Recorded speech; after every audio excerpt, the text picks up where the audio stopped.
le championnat national de football Ligue 1.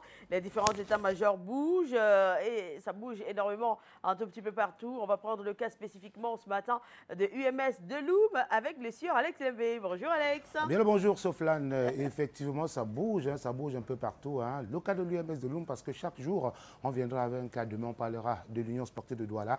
Après-demain, du Canon. Après-demain, du Tonnerre et autres. Bref, chaque jour, on choisira une équipe ou deux, pourquoi pas, n'est-ce pas, pour parler. Donc, UMS de Loum, c'était samedi dernier où les joueurs, n'est-ce pas, ont pris leurs responsabilités devant toutes les autorités administratives et autres. C'était l'occasion de présenter aux populations supporters donc, la nouvelle équipe, chacun passait avec son numéro et son dossard. L'attraction majeure ici, c'était Pierre Mélène, avec son fameux numéro 3 qui a d'ailleurs présenté ça au public. Et c'était comme ça pour tous les joueurs qui défilaient devant le public. C'était au stade municipal de Loum qui a accueilli donc ces événements. C'est un signe de responsabilité. Prendre son maillot et puis le présenter son numéro à tout le monde veut dire j'assume ce numéro et j'assume, n'est-ce pas, ce maillot. Donc, il faut également rappeler pour la gouverne des téléspectateurs de Canal Matin que les plus gros contrats sont enregistrés du côté de l'UMS de Loum avec Womelen qui a signé un contrat de 25 millions de francs CFA. Cela ne s'était pas vu depuis pour un salaire mensuel d'1 million de francs. Vous voyez un peu, 1 million de francs par mois. Et ça fait pas plaisir pour les autres joueurs. Ah ben non, malheureusement c'était ça.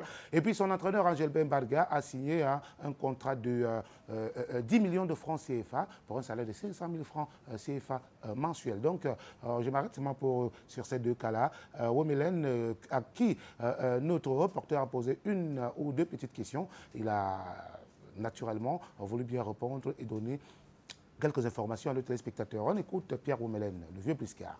Il n'y a pas que dans les grandes villes qu'on le fait, les cérémonies, même dans les petites villes on le fait. Et là nous étions heureux d'être accueillis. Le plus important c'est se sentir bien avec mes jeunes frères, je puisse apporter l'expérience que j'ai accueillie. Je vais essayer de tout faire pour les transmettre cela, afin que nous soit une équipe de résultats. Nous allons faire tout ce qui est à notre mieux et surtout dire que l'UMS, nous portons l'UMS à cœur. Alors, bon, c'est vrai qu'il y a les inégalités un tout petit peu partout, mais ça saute à l'œil quand même.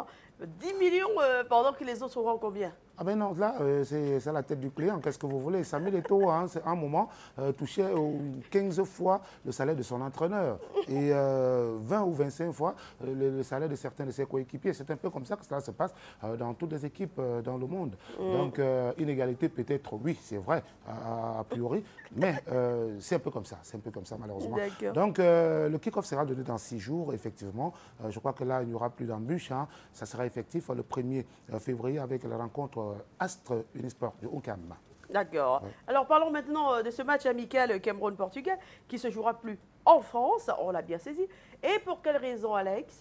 Ah ben voilà, le match Cameroun-Portugal ne se jouera plus en France, et précisément du côté de Lille. Ça, il faut le préciser parce qu'il était prévu dans cette ville-là le 5 mars prochain. Alors, les Français ont estimé que ce match leur fera ombrage parce que les Français, eux également, ont une rencontre ce jour-là. Donc, ils ont estimé que cette rencontre risquera de faire ombrage à leur rencontre. Ils ont donc décidé, ils ont demandé aux autorités camerounaises et aux autorités, ainsi qu'aux autorités portugaises de déplacer leur rencontre. Alors, finalement, cette rencontre se jouera du côté du Portugal donc, et ça sera certainement une occasion donc pour les Portugais de rendre un hommage mérité à leur capitaine et de célébrer son sacre, le fameux sacre qu'on connaît, le Ballon d'Or FIFA 2013. Alors, la rencontre se jouera donc à Lira, c'est au Portugal, et dans un stade qui est tout nouveau, qui a été inauguré en novembre dernier. Donc, c'est un nouveau stade qui verra donc, qui abritera cette rencontre des Lions indomptables du Cameroun. Alors parlons de boxe pour noter que Bika Sakio a été reçu par le ministre des Sports. C'est tout à fait normal. Finalement, on va dire finalement. Oui. Et de justesse parce que... c'est de justesse. Et le lendemain, il est reparti aux États-Unis. Oui. Bika Sakio donc, a été reçu par le ministre des Sports et de l'Éducation physique en présence de l'ambassadeur itinérant Albert Roger Mila, qui est le conseiller sportif du président de la République. Donc ça fait plaisir de savoir qu'il n'y a pas que les footballeurs qui peuvent être reçus par par le ministre des Sports. Il y a également des boxeurs. À titre de rappel, Bika Sakio tient là sa ceinture WBC. C'est la World Boxing Council. C'est le high, comme on le dit, hein, au niveau, n'est-ce pas, de la boxe. Hein, et il est dans la catégorie des super moyens, pardon, des moyens. Ça veut dire les 76 kg. Titre qu'il a obtenu en juin dernier, c'était le 22 juin dernier, aux États-Unis, à Barclay, le fameux gymnase de Barclay. Donc, il a reçu, donc, il a pu arracher sa ceinture là-bas. Ceinture qu'il a repris le 7 décembre dernier, toujours aux États-Unis. Donc, on dit simplement que il n'y a pas que les footballeurs pour rendre normalement, heureux les sportifs. Il y a également les boxeurs et autres. Voilà, on devrait normalement valoriser tous les sportifs de ce pays et pas seulement les footballeurs comme on le fait. Mais bon, c'est vrai que le football, c'est un sport roi. Mais à côté, il y a d'autres disciplines. Et oui, on a de nombreux talents camerounais qui excellent dans ces disciplines-là. Et ça fait toujours du bien d'être reçu par le ministre. Pas forcément pour qu'on puisse sortir un chèque, mais juste pour le plaisir d'être reçu comme ça. Alors, on va terminer avec une note triste. C'est Bampenda, qui a été conduit à sa dernière demeure. Oui, Bampenda, ce week-end dernier, donc, a été conduit à sa dernière demeure. Bampenda, qui c'était Bampenda, c'était un ancien international camerounais. Bampenda, 15 sélections à l'équipe nationale, 10 sélections à l'équipe nationale junior. Donc, il a fait ses armes, n'est-ce pas, avec beaucoup des anciens lions que nous connaissons très bien. Il est passé des vies à trépas et nous avons suivi quelques témoignages de certains de ses anciens coéquipiers. D'accord. Malheureusement, c'est très vite passé là. Mais disons simplement qu'on a déploré le fait qu'aucune autorité sportive, particulièrement du football, n'était présent lors de ces obsèques, comme si c'était un joueur, c'était pas un joueur qui a défendu le vert, rouge et jaune. Cela s'est constaté également lors du décès de Louis-Paul Fédé. Mais disons simplement, pensée pieuse à celui-là même qui a dû porter le vert ou jaune à un certain moment. Nous y reviendrons en temps opportun pour en parler et davantage donner des informations. D'accord.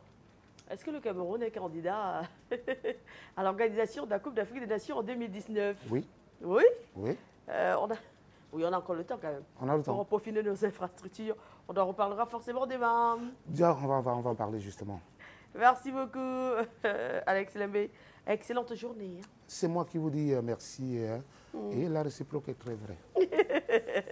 Le lundi, c'est assez difficile quand même. Ah oui, c'est fatigant. Trop difficile. Allez, c'est terminé pour Canal Matin, édition de ce jour, de ce 27 janvier 2014. Merci d'avoir été avec nous. Passez une excellente journée et si Dieu le veut, on se reparle demain.